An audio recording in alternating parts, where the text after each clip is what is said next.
billahi minasyaitonir rajim. Bismillahirrahmanirrahim. Alhamdulillahi rabbil alamin. Tsumma salatu wassalamu ala habibina habibina alamin Abil Qasim Mustafa Muhammad wa ala alihi tayyibin tahirin al-ma'sumin. Siyama baqiyatullahi fil arwahuna lahul fida ajal wa ajal syarif. Ya, Assalamualaikum warahmatullahi wabarakatuh. Ya, kita mulai dengan doa belajar ya. Bismillahirrahmanirrahim. Allahumma shalli ala Muhammad wa ali Muhammad. Allahumma akhrijni min dhulumatil wahmi wa akrimni bi nuril fahmi. Allahumma aftah alaina abwaaba rahmatik wa anshur alaina khazana ulumik bi rahmatika ya arhamar rahimin. Wa la hawla wa la quwwata illa billahil azim. Ya, melanjutkan ya pasal keempat ya dari bab niat ibadah salat, yaitu tentang derajat ikhlas, fi dzikri ba'dhi darajatil ikhlas, tentang derajat ikhlas. Ya, haitsu usulul kamali ila huna fala budda li min dzikri ba'di darajatil ikhlas lil ikhlasi tunasibul maqam. Ya, ada beberapa maqam ya ikhlas, dan derajat yang pertama itu adalah min darajatil ikhlas tasfiyatul amal ya an ru'yatil istiqaqi paling ya di sawabil wal ajri. Jadi derajat ikhlas yang mungkin yang pertama, tapi ini nggak disebut ya, bahwa yang pertama ini kayaknya yang pertama adalah mensucikan amal dari ru'yatul istiqaq ya, dari melihat ru'yah itu melihat, istiqaq itu hak, memiliki hak. Jadi membersihkan amal dari perasaan bahwa kita memiliki hak atas pahala ya, atas pahala dan ya atas pahala. Sawab itu aswab atau itu secara pahala, dan ajar juga upah. Jadi ya biasanya orang mengerjakan ibadah ya itu untuk mendapatkan pahala ya. Dulu kemarin sudah disinggung dalam pasal sebelumnya ya. Nah, ini mungkin secara akhlak ya, kalau kemarin secara niat ya. Jadi mungkin kita merasa atau orang merasa bahwa kalau sudah melakukan ibadah maka dia punya hak untuk diperlakukan berbeda dari orang-orang lain, dari orang-orang yang tidak melakukan.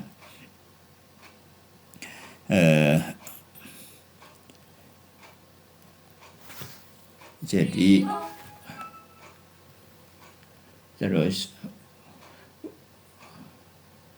wa fi muqabilihi ya saubihi bitolabil ajri wa ru'yatul istiqaq lil ajri wasawabi wasawabi wa hadza la yakhlu an maratibin minal ijabi bil amal.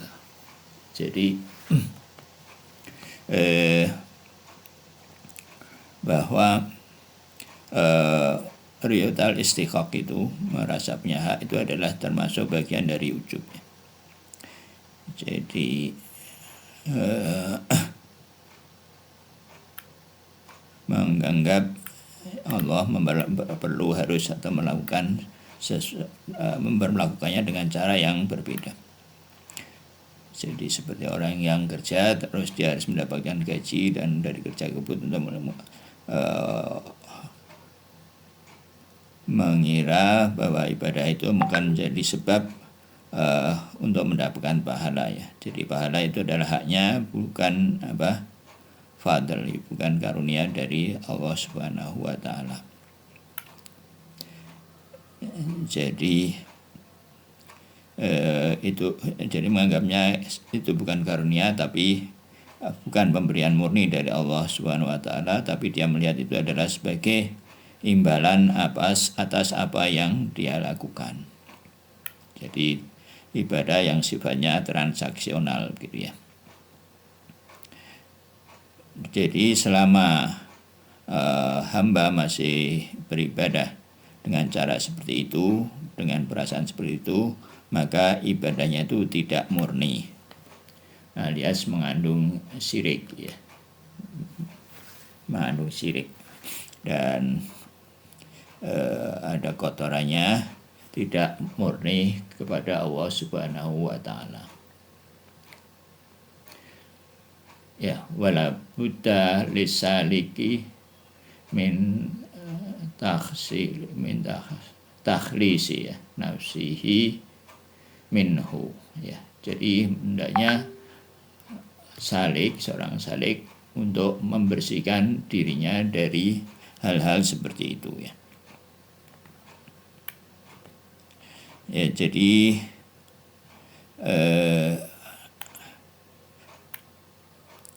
merasa amalnya banyak, merasa bahwa ibadahnya sudah keras, sampai misalkan melakukan hal yang wajib, hal yang sunat, puasa dan seterusnya, melihat dirinya sangat-sangat puas dengan amalan tersebut, itu adalah tanda-tanda bahwa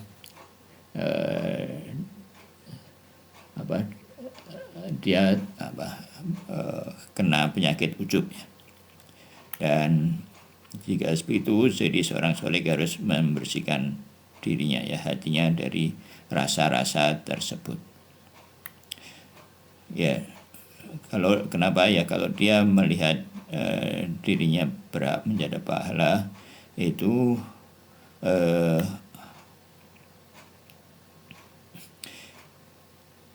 ya seperti melihat ada dualisme ya, ada Allah, ada dirinya. Ya, atau juga misalkan dia melihat dirinya berkembang dalam melakukan amal ya.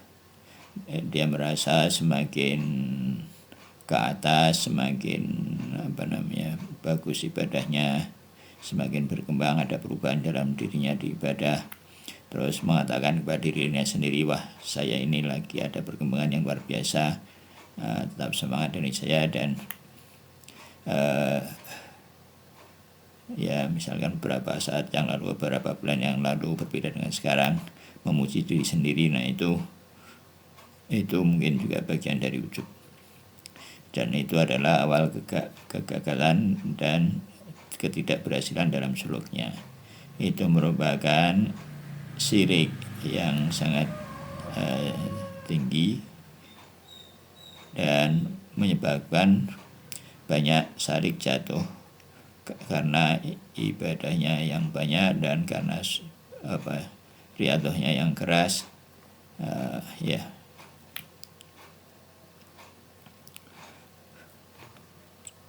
Dan ya sampai menimbulkan hal-hal seperti itu ya. Dan ya kalau lebih tinggi, terlalu tinggi, itu seperti ujubnya setan ya. Atau ujubnya mungkin sebagian ulama seperti yang dijelaskan dalam Al-Quran itu ya, ulamanya Fir'aun ya, Bal'am apa enggak salah ya, Bal'am bin Ba'urah mungkin. Dan mungkin juga kita lihat ada dalam hadis-hadis diriwayatkan beberapa orang sahabat juga kena hal seperti itu ya. Bahkan mungkin orang-orang Khawarij itu mungkin juga sepertinya mula-mulanya itu juga kena penyakit seperti ini ya. Ya bahkan sampai ya dengan ibadah-ibadah yang kita tahu semua, bahkan disebut bahwa orang-orang Khawarij termasuk orang-orang yang menghafal Al-Quran dan ibadahnya banyak ya, dan akhirnya ya justru keluar dari jalan yang lurus. Dan oleh karena itu ya kita harus berhati-hati dan sangat berusaha keras untuk terus-menerus mensucikan amal kita dari hal-hal seperti ini ya, dan selalu menganggap atau bukan hanya menganggap tapi harus meyakini bahwa amal-amal kita itu sangat kurang ya. Sangat tidak sempurna, dan tapi tetap kita berharap bahwa Allah menerima ketidaksempurnaan itu ya, dalam amal kita. Dan kita harus merasa bahwa amal itu meyakini ya adalah dari taufik dari Allah Subhanahu wa taala. Dan kalau ada yang baik, ada yang berhak dipuji dari amal, dari perbuatan kita itu yang paling berhak dipuji, mendapat pujian adalah Allah Subhanahu wa taala. Ya. Alhamdulillahi rabbil alamin. Segala puji itu hanya untuk Allah Subhanahu wa taala ya. Secara dalam tafsir alhamdu bahwa itu ada pengkhususan ya, pujian hanya untuk Allah Subhanahu wa taala. Ya karena apa ya, karena segala yang kita gunakan fasilitas, baik itu fasilitas fisik, fasilitas rohani, fasilitas ya akal, petunjuk dari Rasulullah misalkan, segala macamnya dari Allah Subhanahu wa taala ya kan. Jadi kalau kita sehari-hari misalkan orang melakukan sesuatu, bahkan mungkin katakanlah seorang insinyur terus membuatkan karya yang bagus, nah maka yang paling disebut-sebut berkontribusi itu adalah yang punya inisiator. Ya kalau ada kontribusi di luar inisiator, nah itu baru ada pada ya. Jadi bahkan Allah itu kan bukan hanya inisiator, jadi memberi fasilitas, menggait, segala macam dari awal sampai akhir. Dan tenaga, niat, kehendaknya, kemampuannya, semua itu dari Allah Subhanahu wa taala. Jadi hanya Allah yang berhak dipuji dari amal tersebut. Jadi kita hanya bisa mengucapkan alhamdulillah wala haula wala quwata illa billahil aliyil azim. Dan jika orang menisbatkan amal itu pada dirinya, maka itu adalah ini ya, min syajaratil khabisati syaitaniyah ya.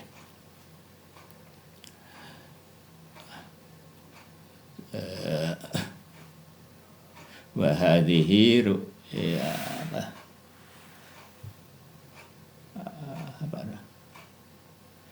ru'yatul istiqaq ya, melihat istiqaq itu fayamin nuqsan, adalah suatu kekurangan dari ma'arif, kekurangan ma'rifat ya, kekurangan kurang merenung ya, bihalihi, kurang merenung keadaannya ya, kurang merenungi keadaannya, wa bihaqil khaliqi ta'ala sya'nuhu ya, kurang merenung dengan hak dari Allah al-Khaliq yang maha tinggi. Wa hadza aidan minasyajaratil khabisati asyaitaniyah, dan setan juga mulanya juga seperti itu, menganggap bahwa ibadahnya itu ibadah, ya setan itu beribadah, iblis misalkan beribadah dalam riwayat kalau nggak salah 6.000 tahun. 6.000 tahun bukan 6.000 tahun dunia ya, mungkin 6.000 tahun alam non materi.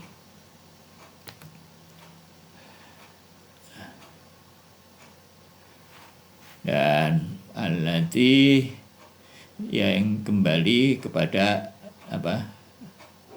ru'yatun nas, maksudnya lagi-lagi itu adalah masalah ru'yatun nafs ya, melihat dirinya sendiri, wa amaliha dan perbuatannya, dan wal inniyah wal ananiyah ya. Ya, ada inniyah, ada ananiyah. Jadi melihat ya tadi kembali pada, jadi melihat ada dirinya yang mandiri dan terpisah dari Allah Subhanahu wa taala. Ya, ini kalau dalam filsafat sudah diterangkan bagaimana ketergantungan makhluk itu sebagai wujud robit ya. Jadi wujud yang dia melihat dirinya sebagai wujud yang mandiri, yang mampu yang mandiri, terpisah, dan mampu menyembah, mampu ikhlas, mampu ya memurnikan amalnya dari Allah Subhanahu wa taala, dan melihat bahwa amal itu adalah kita semua yang melakukannya. Ya, dalam filsafat sudah disinggung bagaimana ketergantungan mahiyah itu terhadap tergantung wujud mungkin itu terhadap wujud mutlak. Itu adalah ketergantungan bukan hanya di awalnya tapi juga dalam keberlangsungannya ya. Nah itu kalau di filsafat cuma begitu. Nah aplikasinya itu di sini.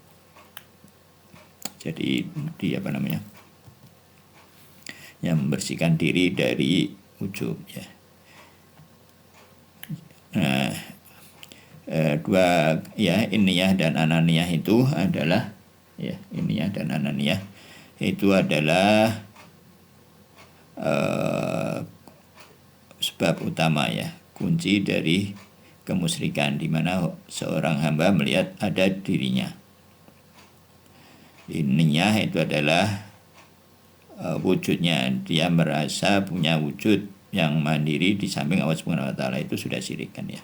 Jadi kenapa ujub itu disebut syirik ya, karena ini, karena dia melihat ada wujud yang mandiri, wujud yang punya kemampuan, yang bisa beramal, bisa itu, dan seperti dua orang yang transaksi dalam pekerjaan itu ya.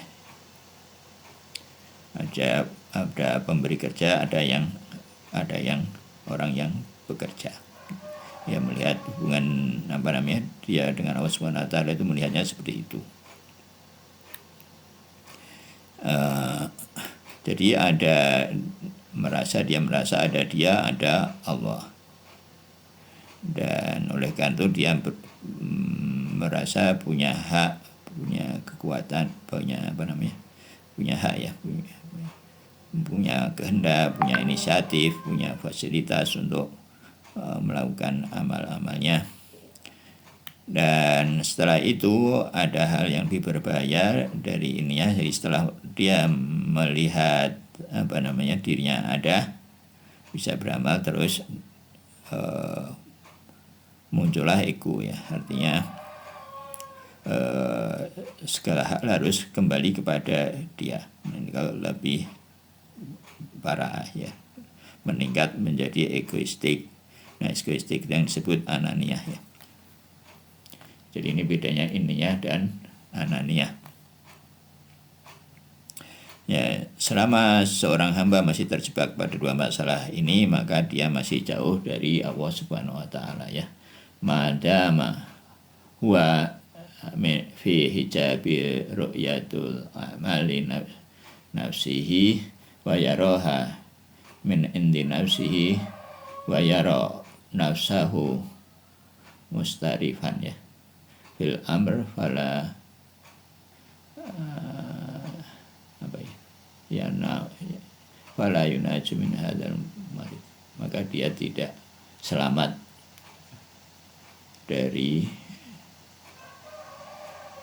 penyakit itu ya. Selama dia masih melihat itu, maka dia tidak selamat dari penyakit itu ya. Seperti ya, tapi bukan berarti terus meninggalkan amal ya. Ya dilatih ya, dari seperti kemarin itu, dari anak kecil bahkan ikhlasnya itu, beramalnya itu harus dikasih hadiah ya. Ya, tapi harus meningkatkan, ditingkatkan dan terus menerus. Dan kalau orang masih merasa seperti ini, maka akan terjebak dalam kecemasan ya. Tidak akan merasa ibadahnya, tidak akan merasa nikmat, dan mungkin dia tidak akan ya, kalaupun dia bisa beribadah lama, tapi mungkin tidak akan terlalu menikmati ya.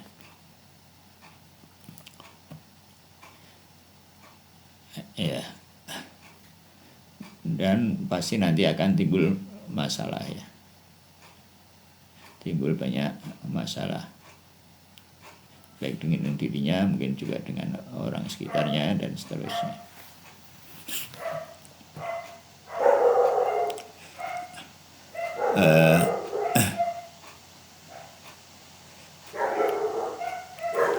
Jadi ini yang disebut waham egoisme ya, waham egoisme. Jadi waham, jadi mengira ada sesuatu padahal enggak.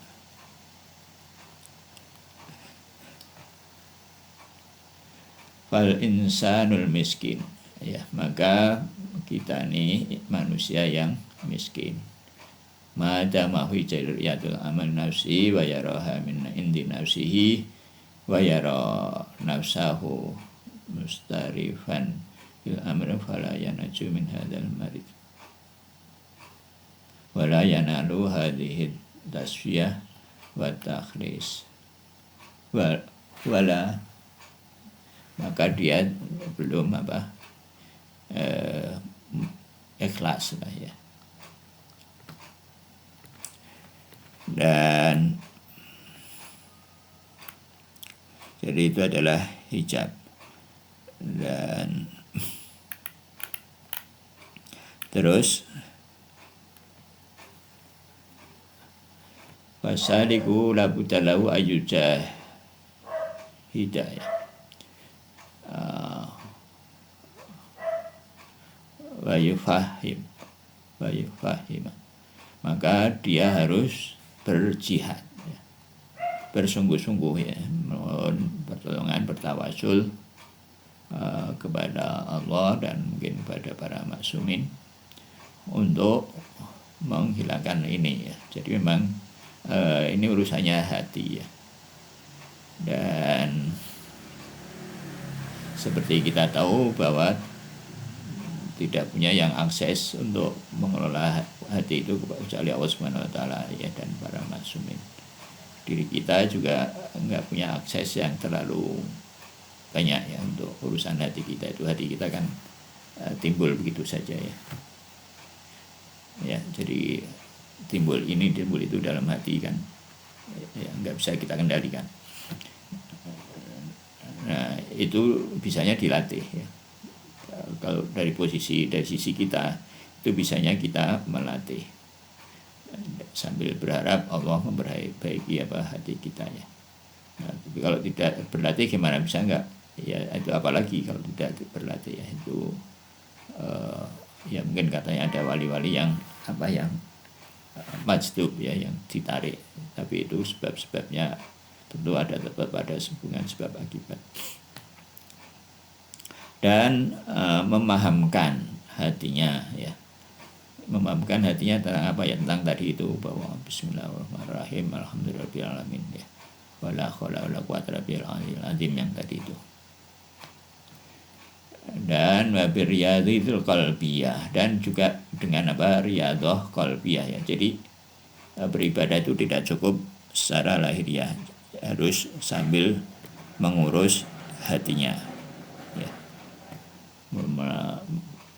Memperbaiki dari sisi hati, tidak cukup dari sisi luar, dari sisi fisik atau bentuk lahiriah dari amal. Dari sisi qalbiyah itu ada kewajiban-kewajiban ya. Dan kalau tidak dilakukan juga hancur ya, maksudnya kita enggak selamat. Wasulukul akli wal irfani, dan melakukan suluk akli.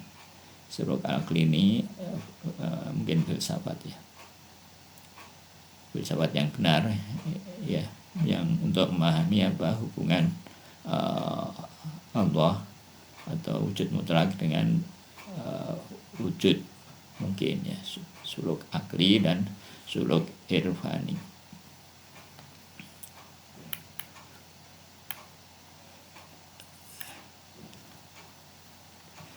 Ya, terus jadi kalau nggak mau ini ya gimana ya, kalau kita ini ya kita akan tetap tinggal di bumi ya, tidak menggunakan potensi-potensi akli dan potensi-potensi qalbiyah, maka kita akan tidak beranjak dari posisi kita sebagai posisi kita yang bersifat apa, bumi ya, tanah. Jadi potensi tinggal, potensi tidak naik, tidak mau naik ke atas dari yang disebut dalam apa, ayat Al-Quran itu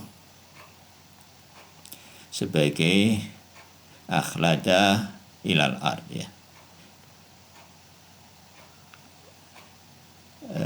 yang apa, tetap tinggal di bumi. Wattaba'u hawahu. Jadi walau syi'na la rafa'nahu biha. Kalau kami menghendaki, kami akan angkat dengannya ya. Ini surat apa ini ya? Walakinnahu akhlada ilal ard. Tapi sebenarnya Allah itu menginginkan kita untuk ini ya, untuk mencapai makom-makom yang tinggi. Apa namanya, Allah kira-kira kikir nggak? Misalkan kalau Allah tidak kikir dengan makam-makam itu, dan begitu juga Rasulullah dan Ahlul Bait menginginkan umatnya bisa mencapai makam-makam itu ya, mencapai apa, keikhlasan dan makam yang tinggi itu ya. Cuma ya itu tergantung dari kita mau berusaha atau enggak. Tapi kalau kita mau berusaha ya, Allah insya Allah ya, dan dalam riwayat-riwayat mereka akan membantu dengan senang hati ya, bukan membantu apa asal-asalan, membantu dengan sepenuhnya. Jadi kalau kita serius ya, insya Allah akan ada hasilnya. Ya, syaratnya ya tadi itu, syaratnya serius ya. Jadi kalau misalkan kalau dari kalangan dosen, kira-kira lembaganya atau negara itu pengen nggak para dosen itu jadi profesor? Ya pastinya pengen mereka itu, tapi kalau nggak mau berusaha ya nggak bisa, nggak ada yang bisa jadi. Nah peluang, kira-kira mana yang lebih berpeluang, misalkan seluruh dosen, berapa peluang dosen menjadi profesor misalkan, dengan peluang orang bersuluk menjadi katakanlah mencapai makom-makom yang tinggi.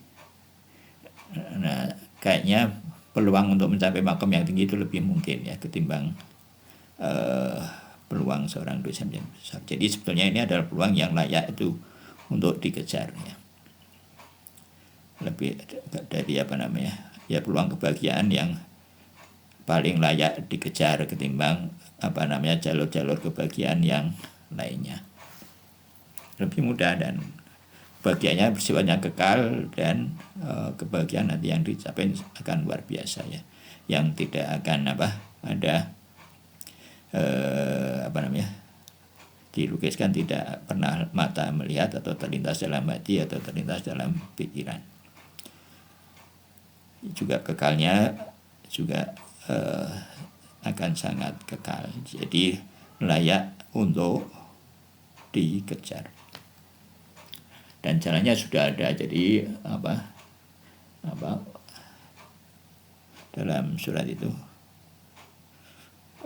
wa mau bidonin itu ya, dan Allah tidak, dan dengan hal-hal itu Rasulullah tidak kikir, tidak mengkhususkan makom-makom itu untuk diri beliau sendiri.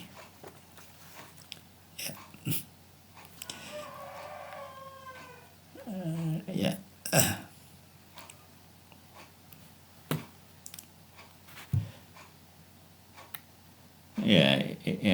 Terus ya, jadi tadi harus melakukan suluk-suluk gitu ya.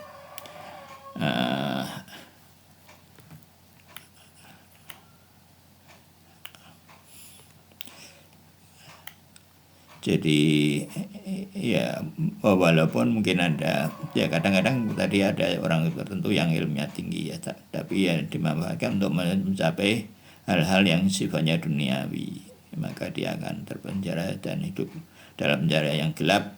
Ya, kita lihat kita mungkin bisa melihat diri kita sendiri ya, selama kita masih orientasinya masih duniawi ya, kita tidak akan bahagia ya, kita akan terperangkap dalam waham-waham. Kita mengejar ini, mengejar itu, setelah dapat ternyata nggak dapat apa-apa, itu pun mengejarnya dengan susah payah ya kan. Setelah dikejar dapat ternyata nggak gitu-gitu amat. Nah, maka ini namanya yang penjara tabiat, maksudnya penjara dunia materi ya. Dan selama itu juga dia tidak akan ya, secara tujuan duniawi gitu juga dia akan tidak bisa mencapai ikhlas.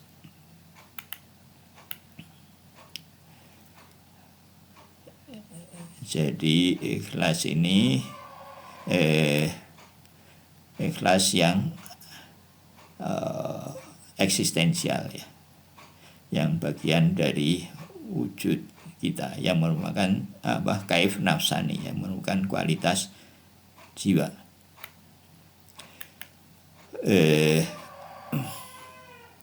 Jadi bukan hanya hafalan. Jadi yang sering kita sadari itu adalah bagaimana menurunkan ilmu rasional ini ke hati ya, menjadi ilmu yang milik kita ya. Ya, seperti kita tahu ilmu itu adalah hal non materi yang menempel pada materi yang lain. Ya, keikhlasan itu ya, kalau keikhlasan itu tadi masih berupa konsep yaitu belum ilmu ya, belum ilmu dalam pengertian ini yang sebenarnya. Dan maka setelah dihatikan dalam hati, mungkin masih husuli ilmu sifatnya ya, masih husuli yang hisi atau mungkin yang ikhsasi atau ikhyali ya, belum menjadi huduri.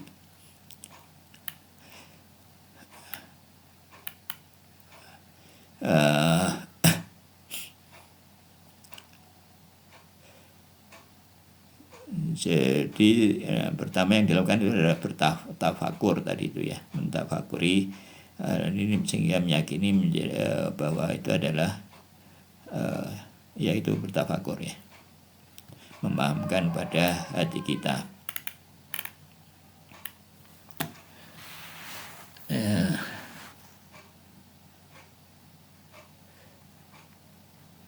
Inna mungkin ya, jami'al a'mali min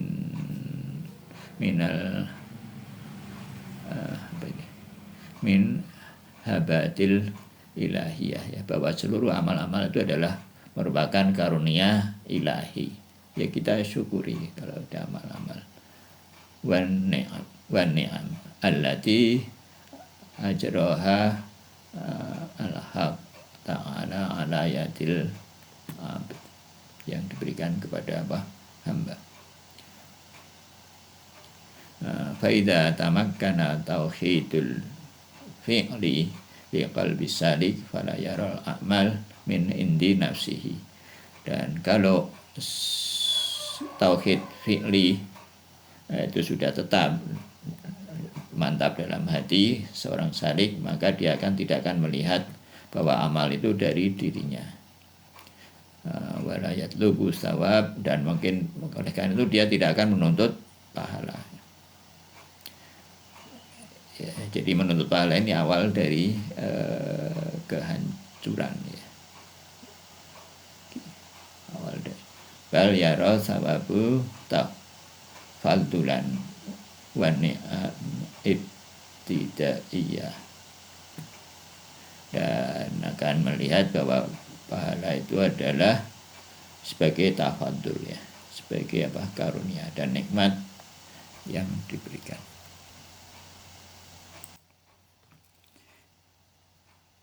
Ya,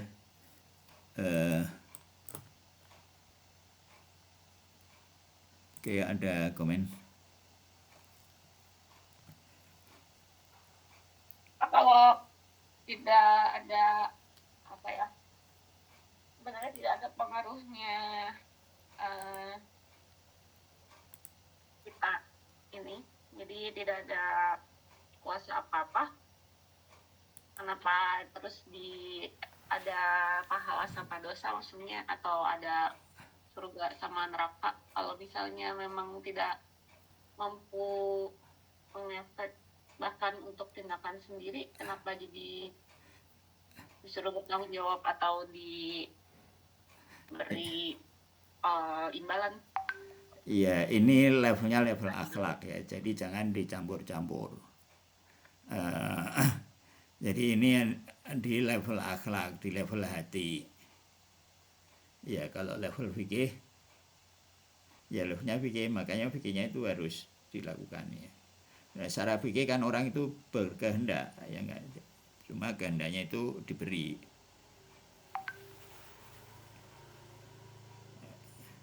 Kalau di level filsafat, ya mungkin memang ini agak jangan ditarik ke satu sisi yang ekstrim, ya. Ya, terus ini jadi kalau seperti ini posisinya jadi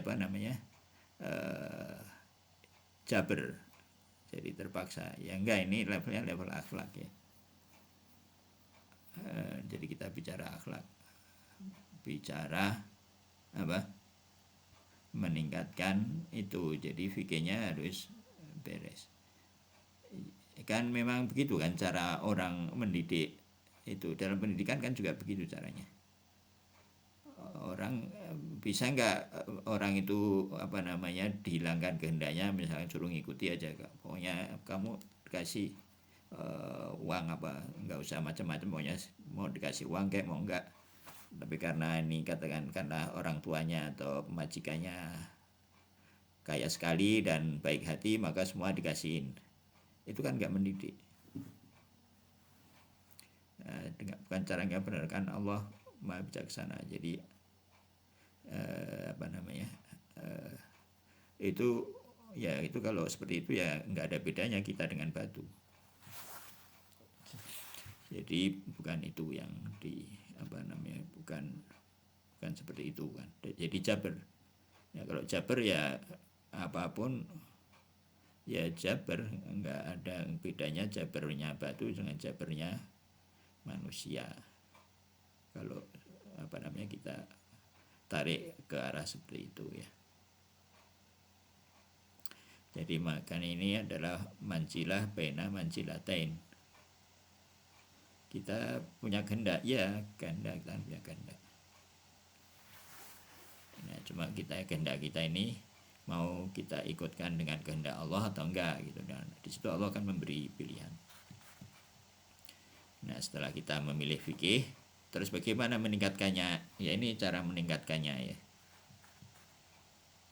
Cara mengangkat diri kita dari level hewan ya. Menikmati sesuatu yang lebih membahagiakan ketimbang menjadi batu, atau katakanlah menikmati surga fi'li ya kan, surga yang transaksional. Ada enggak surga transaksional? Ya kayaknya ada ya. Surga yang balas-balasan begitu. Tapi itu kan mungkin beberapa orang enggak mau dengan kondisi dengan surga seperti itu kan, enggak merasa puas. Allah mau ngasih surga yang lebih tingginya, ini jalannya. Kalau transaksional dikasih nggak sama Allah? Dikasih kayaknya. Allah maha pengasih. Kalau mau tinggal di sifatnya yang transisional gitu, yang nggak apa-apa juga, tapi kita pastinya akan menyesal.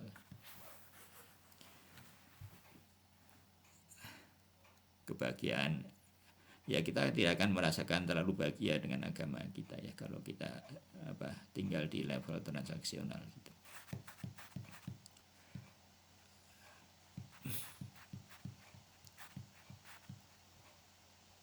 Ya, kita nggak akan bisa mengatasi hal-hal yang sulit dalam dunia ini bahkan.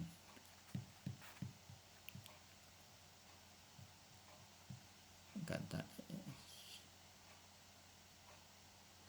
ya, menghadapi Israel kan nggak bisa pakai pakai surga transaksional, pakai cara berpikir transaksional, karena level manusia kita nggak akan bisa menghadapi seperti itu. Jadi memang yang Allah ini memberikan peluang ya. Jadi kita juga melihat ini sebagai peluang ya, apa yang diberikan oleh Allah. Jadi tadi Allah tidak kikir. Allah pengennya kita itu mencapai insan kamil ya, yang mu'alaqatan basic kutsik itu ya, dalam doa itu munajat sabaniyah itu ya, yang sepenuhnya bergantung kepada Allah, dekat dengan Allah, bersama para nabi, para ahlul bait, yaitu, dan jalannya ada kan. Jadi jangan bilang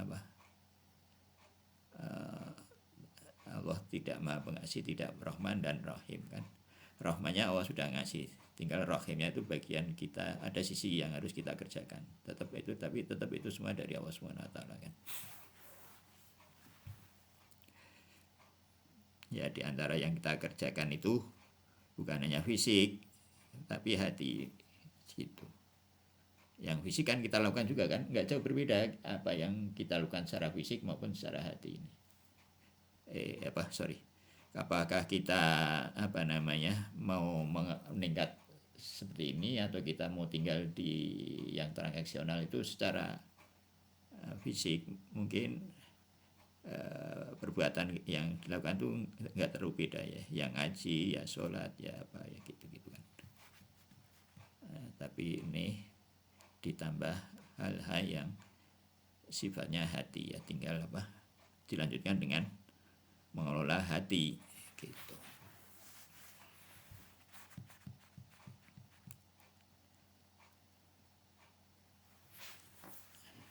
Dan ini yang mengajarkan itu posisinya wali fakih ya, Imam Khomeini itu. Jadi ini bukan ulama sembarangan. Jadi ini level Imam Khomeini adalah secara hukum ya, itu wakilnya Sahibul Zaman ya. Ini bukan main-main makumnya Imam Khomeini itu, walaupun kita lihat kayak gini nih.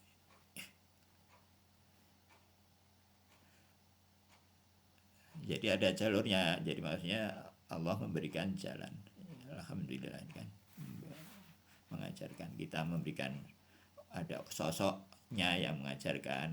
Beliau juga merupakan sosok, beliau sendiri juga merupakan contoh. Jadi ya kita harus mensyukuri ini semua ya, dengan alih-alih mengkomplain, ya kita bisa aja mengkomplain Allah SWT, kenapa kita diciptakan dan seterusnya atau apa-apa ya, bisa kita mengambil posisi begitu ya, tapi itu kan mencelakakan diri kita sendiri kan ya, merepotkan diri kita sendiri. Jadi coba kita ikuti jalur yang sudah disiapkan oleh Allah Subhanahu wa taala. Track yang ya, jadi cuma ada 2 track kan, tracknya Allah Subhanahu wa taala dan track setan. Kita menentang, ya kita akan masuk dalam tracknya setan. Nggak ada track yang ketiga, yang tengah-tengah, nggak sana nggak sini.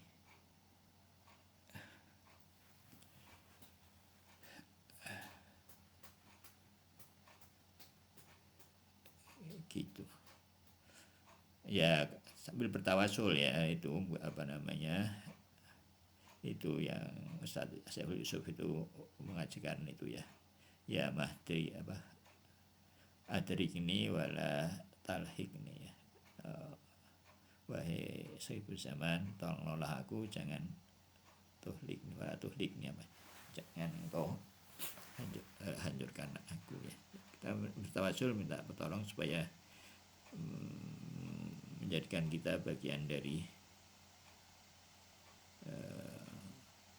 orang-orang yang di barisan beliau lah, barisan Imam Mahdi, bukan penolongnya, barisan ya, orang-orang yang berjalan bersama secara rohaniah maupun secara fisik, secara kemasyarakatan dalam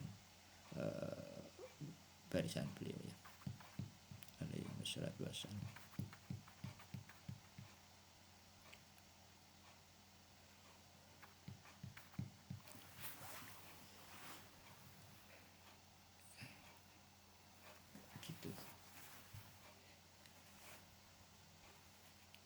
Jadi ini level akhlak ya, yang yang merupakan core dari agama ya, memperbaiki akhlak kan, pengertian memperbaiki akhlak yang memperbaiki jiwa ya, ini resepnya ya.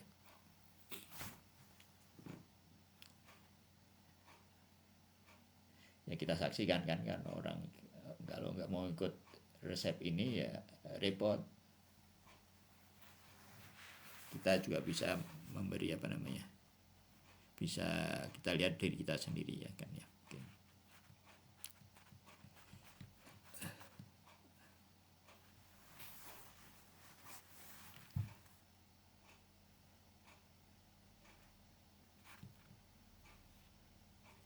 Ya memang ada ijbarnya ya, kita sudah diberi kita diberi ikhtiar, itu adalah ijbar kan, bahwa kita diciptakan kondisi seperti itu ya, memang ada ijbarnya, tapi kan ikhtiarnya kan juga ada, kita diberi ikhtiar. Nah tracknya itu kan juga ijbar, jadi maksudnya kita nggak bisa mengatur tracknya sendiri kan ya.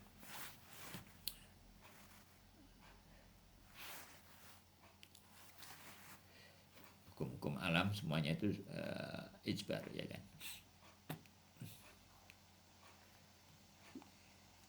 Kita nggak bisa semaunya. Ya memang aturannya begitu. Ya sistemnya sudah begitu ya. Ini sudah sistem yang paling baik. Sistem yang bisa menghasilkan orang-orang seperti Rasulullah dan para imam, dan para orang-orang soleh dan seterusnya. Ya, itu ya. Ya semoga Allah memberi taufik kepada kita semua untuk menjadi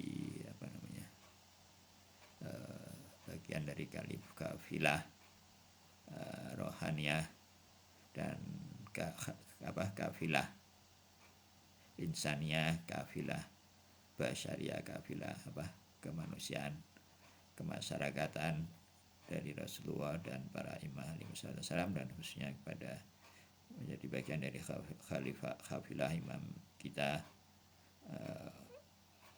Imam Ahmad Mahdi al-Muntadhar ajal fajar syarif ya. Ya Mahdi atrikna wala tuhlikna. Ya gitu.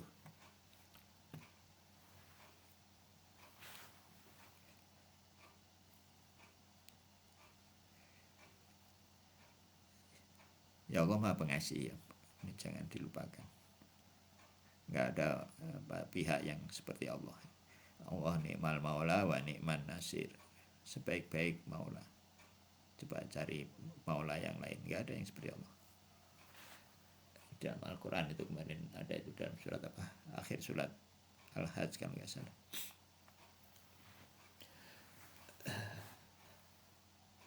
Ya serahkan itu diri kita, kehendak kita kepada Allah Subhanahu wa taala ya. Percuma menentang Allah itu nggak ada untungnya. Oke. Ya. Baik ya, kita lanjut ke bidayah.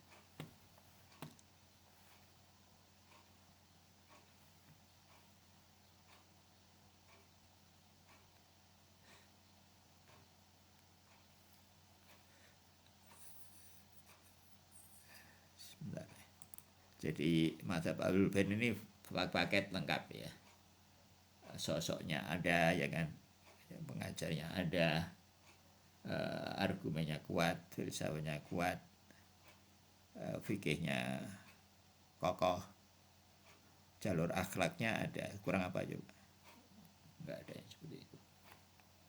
Jadi kita tinggal mengikuti apa namanya, jalan yang sudah terbentang di depan kita itu.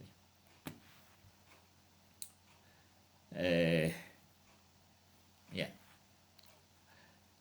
ya ini termasuk suluk apa namanya di suluk akli itu. Filsafat. Ya, ya jadi ilmu kemarin dibagi menjadi dua ya, ilmu apa?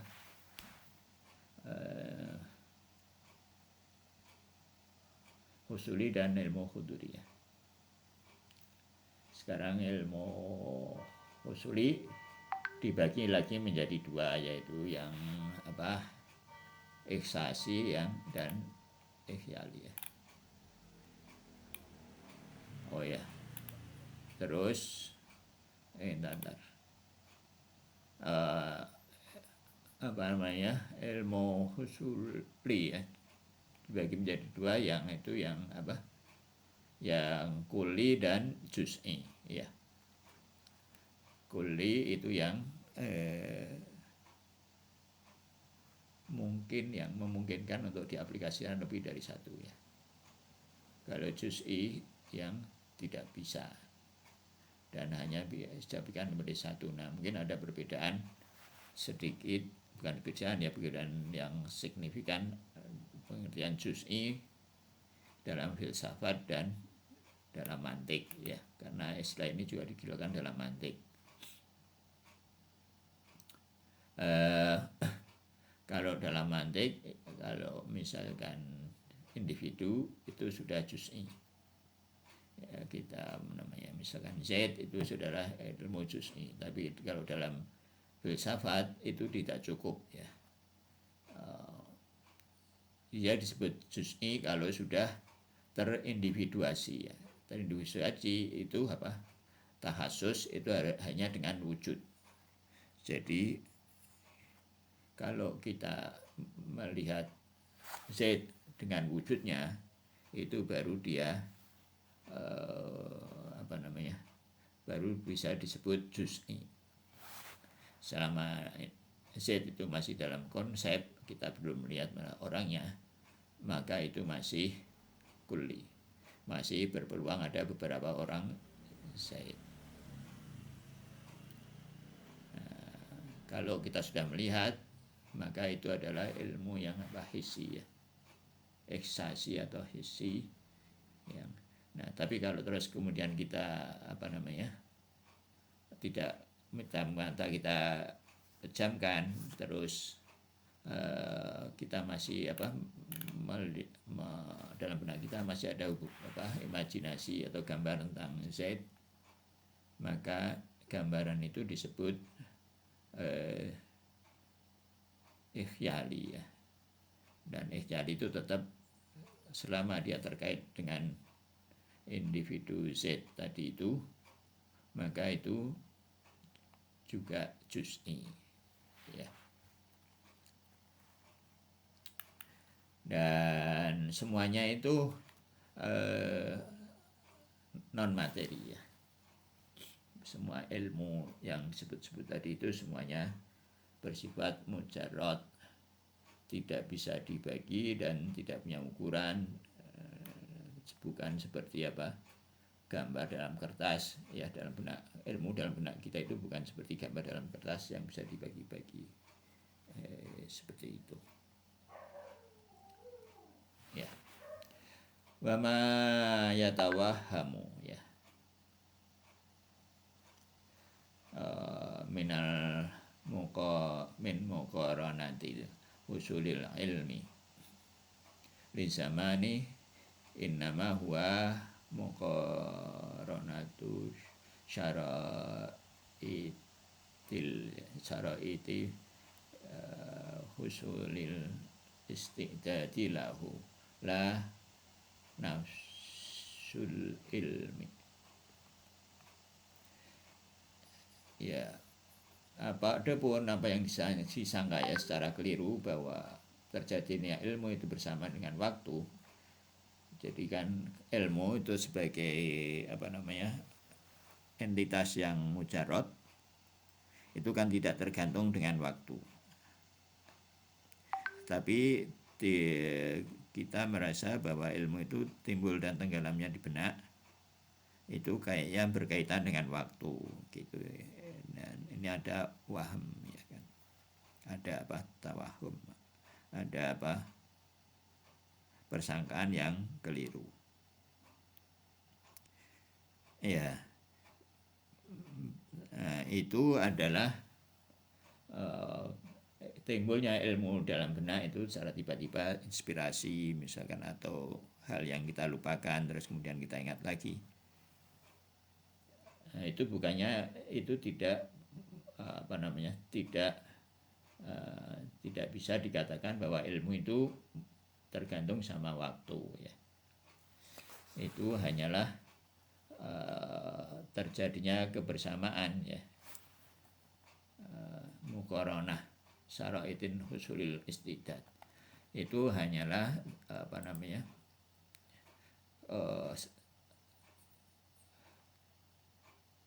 kebersamaan antara syarat-syarat terjadinya kesiapan untuk menerima ilmu ya.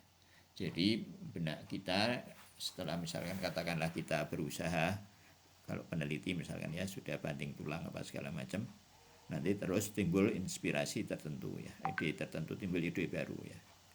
Kita kan begitu kan ya, setelah terlibat dalam satu masalah apapun, entah itu masalah sehari-hari atau masalah ilmiah atau masalah organisasi atau apapun, kalau kita intens maka nanti biasanya timbul inspirasi, timbul ilmu.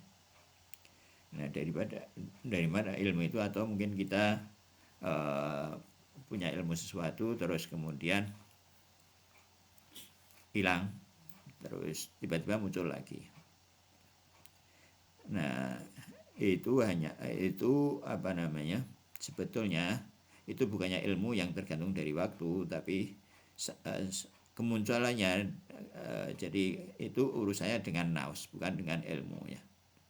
Nafs kita itu kalau ada syarat-syarat untuk munculnya atau syarat-syarat terjadinya kesiapan pada nafs kita untuk menerima ilmu atau kemunculan suatu ilmu, maka ilmu itu akan dikasih oleh Allah mungkin ya, atau muncul atau dimunculkan oleh Allah ya.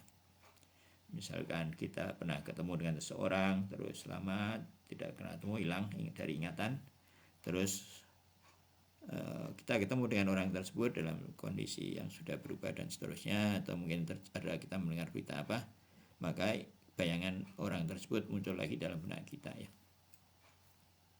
Nah itu karena apa? Ya karena nafs kita memenuhi syarat-syarat mengenai kemunculan dari ilmu tersebut. Kira-kira begitu ya.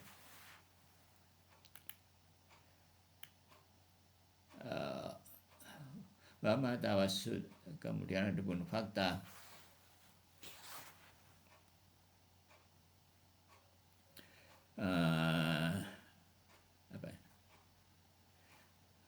adapun fakta bahwa perantaraan alat-alat indera ini,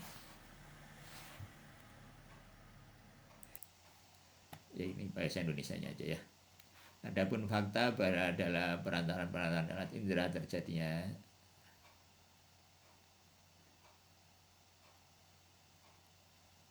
ya, ini sama seperti tadi sudah diterjemahkan ya. Jadi bahwa juga dalam pengertian indera ya. Jadi juga bahwa terjadinya ilmu di kita itu yang kita peroleh melalui indera itu bukan proses yang material ya.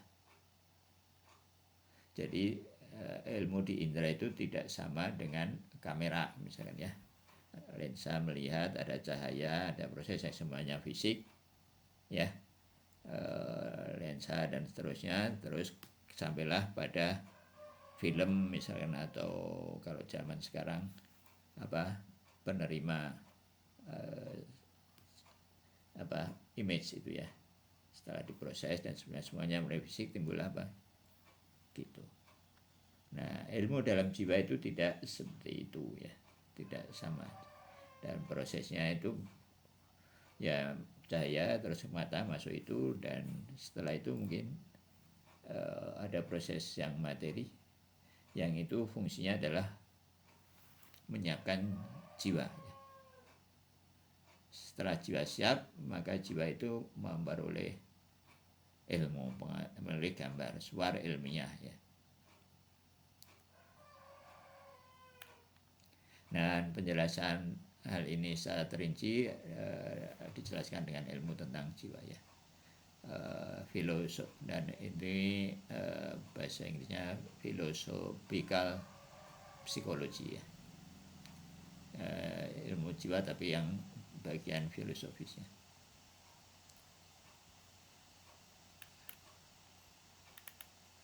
ya. Ya, khiyali tadi tergantung dengan eksasi, dan eksasi tergantung pada indera. Tapi baik khiyali maupun eksasi ini adalah non materi ya. Adapun proses fisiknya, proses yang terjadi dalam fisik, mulai kalau misalnya melihat, kita mulai dari cahaya masuk mata dan seterusnya, yang proses fisik itu adalah merupakan penyiapan dari nafs ya untuk menerima ilmu.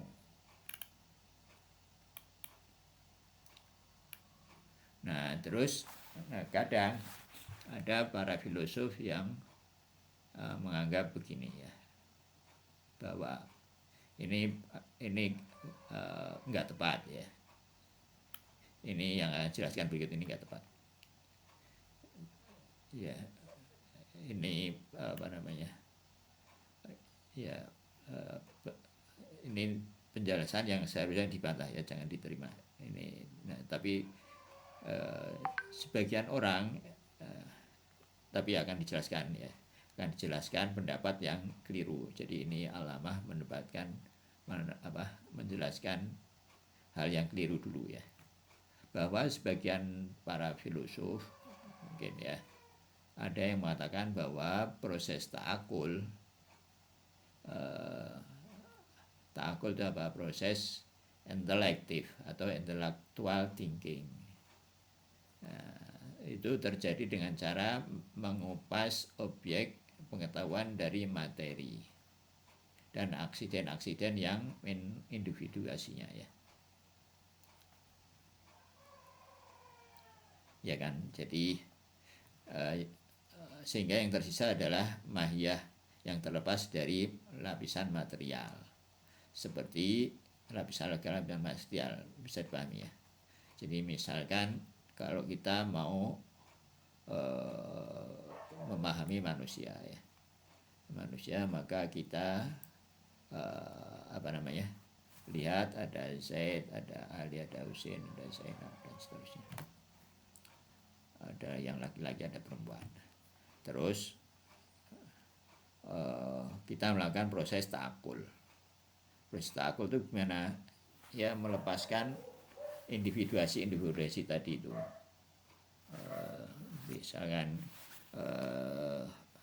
ya kita lepas agamanya, kita lepas kedudukannya, kita lepas bahwa dia baik bodoh maupun pintar, kita lepaskan.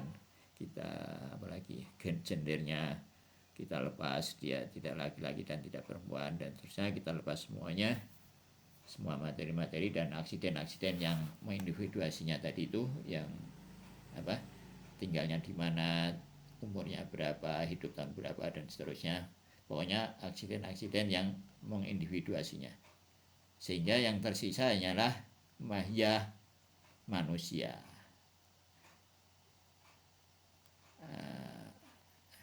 Sehingga sampai yang tanpa kehadiran materi kan. Kalau sudah masuk manusia kan nggak ada materinya. Nah, ada orang yang filosof yang mengambil bahwa ini adalah proses ta'akul, dan ini adalah apa namanya, yang disebut non materi. Nah, Alamah menganggap bahwa bukan seperti itu. Maksudnya non materi itu bukan seperti itu, ya. Dan juga non materinya ilmu itu juga berbeda dengan persepsi indrawiyah, ihsas, yang disyaratkan dengan kehadiran materi serta diiringi oleh aksiden-aksiden yang dan bentuk-bentuk individual. Sudah ya. Jadi bukan juga juga bukan seperti itu. Bukan tadi itu, bukan proses yang seperti kamera tadi itu. Dan juga berbeda dengan berbeda dengan ihsas ya, beda dengan khayal yang disyaratkan dengan perlindungan dalam tanpa juga kan.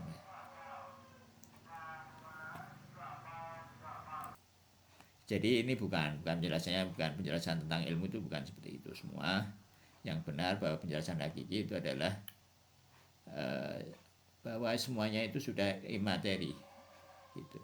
Jadi penjelasan ini semua ini bukan penjelasan yang hakiki, melainkan penjelasan perumpamaan untuk mempermudah pemahaman saja. Ya, maksudnya bukan seperti itu. Tapi bahwa segala bentuk yang terindra sejatinya sudah berbentuk imateri mujadimnya. Dan kembali lagi tadi ya, bahwa syarat-syarat kehadiran materi. Jadi untuk mengingat sesuatu mungkin perlu dihadirkan sesuatu di depan mata kita, misalkan ya.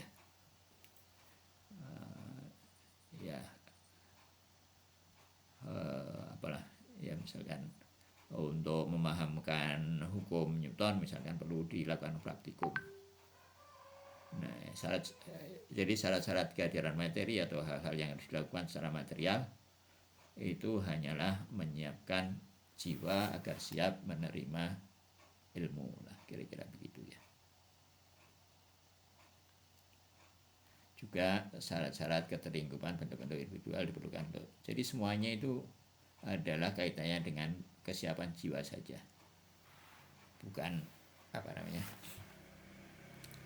bukan berarti bahwa ilmu itu tergantung pada waktu dan hal-hal yang material yang lain. Ya itu penjelasannya, bahasa Arabnya mungkin nanti aja ya dibaca. Ini agak susah nih, bahasa Arabnya panjang ya. Ini mubtada'nya, khobarnya di sini ya. Fama ya taqaddam wa mimma taqaddam dan wa mimma taqaddam ya taru anna qauluhum inna ta'akula innama huwa yaqtashir yataqashiru al ilma anil madah wal a'rad al musyakhisat ma'anil a'radi wal mutakhashisati lahu hatta la yabqa ilal mahiyah al mu'arrah al ma'arati anil qusyur kal insan al mujarrad anil madatil jismiyah ya dan seterusnya itu adalah qaulul ala sabili tamsilil litakrib. Itu adalah semua adalah tamsil ya, adalah jalan untuk memberikan perumpamaan pendekatan ya saja. Ya tidak dikatakan Al-Mah memang tidak mengatakan itu tidak benar ya, tidak berkomentar mengenai itu, tapi ini adalah jalan saja untuk pendekatan ya. Yang benar adalah bahwa ilmu itu memang sudah penjelasan sesuai dengan penjelasan di awal ya, bahwa ilmu baik husuli, huduri, yang husuli, yang juz'i dan kuli, dan yang eksasi, yang khayali, semuanya itu sudah non materi. Ya begitu. Ada komen?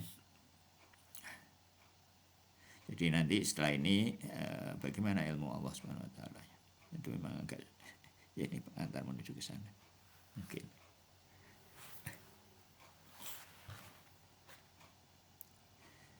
Suluk akli. Oke, ada komen? Ya.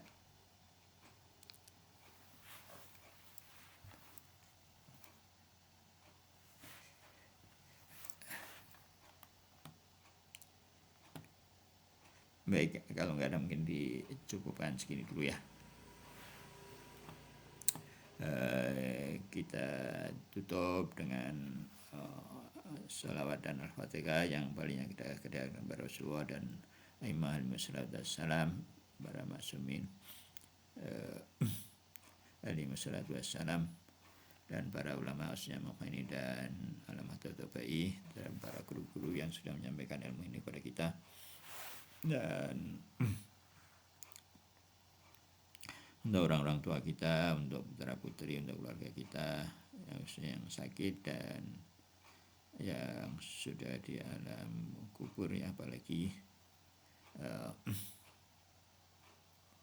dan untuk kita semua semoga Allah memberi taufik untuk sentiasa berjalan di jalannya ya.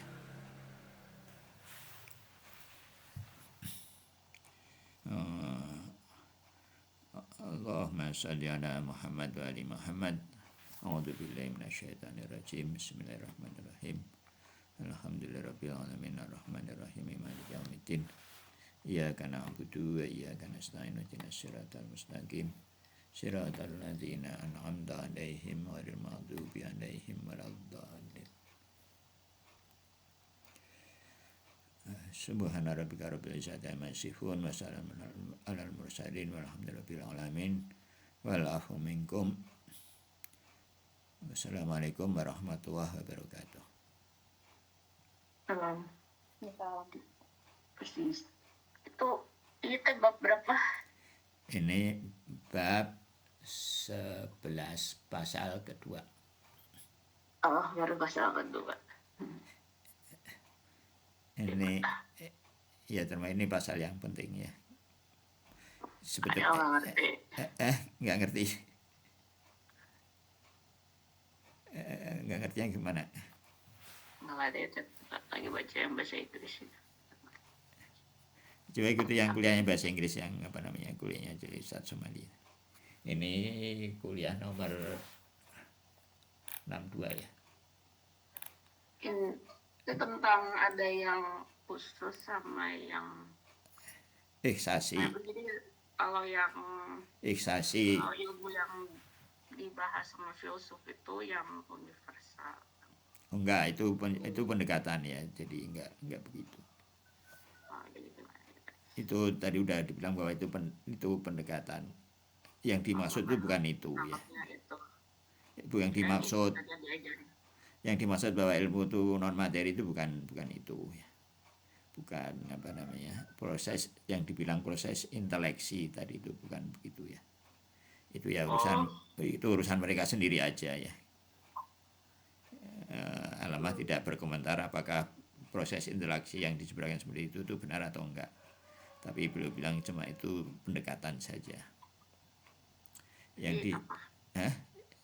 Ya yang disebut ilmu itu non Jenisnya apa? apa? Bukan itu. Apa? Mbak kira tadi bab ini Mbak soal itu pasal ini tentang itu. Bukan. Jadi apa itu? Bukan. Ini cuma menekan bahwa bukan begitu. Maksud bahwa ilmu itu non materi itu bukan itu. Ya non materi aja bahwa ilmu itu non materi. Enggak harus di apa namanya di tadi itu harus ada proses pelepasan begitu dan sebenarnya nggak harus begitu. Ilmu itu walaupun ilmu itu tentang seseorang ya, misalnya kita melihat mbak ya sudah, kita melihat mbak itu ilmu tentang mbak, ilmu papa tentang mbak misalkan, itu sudah yang non materi, nggak pakai apa namanya pelepasan individuasi mbak dan seterusnya, dan nggak harus pakai itu semua.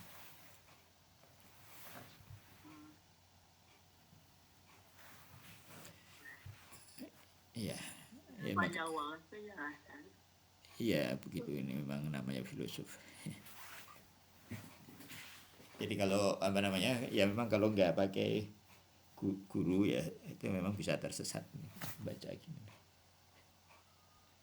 dan nggak paham ya. Mungkin juga guru juga harus ulang-ulang ya begitulah.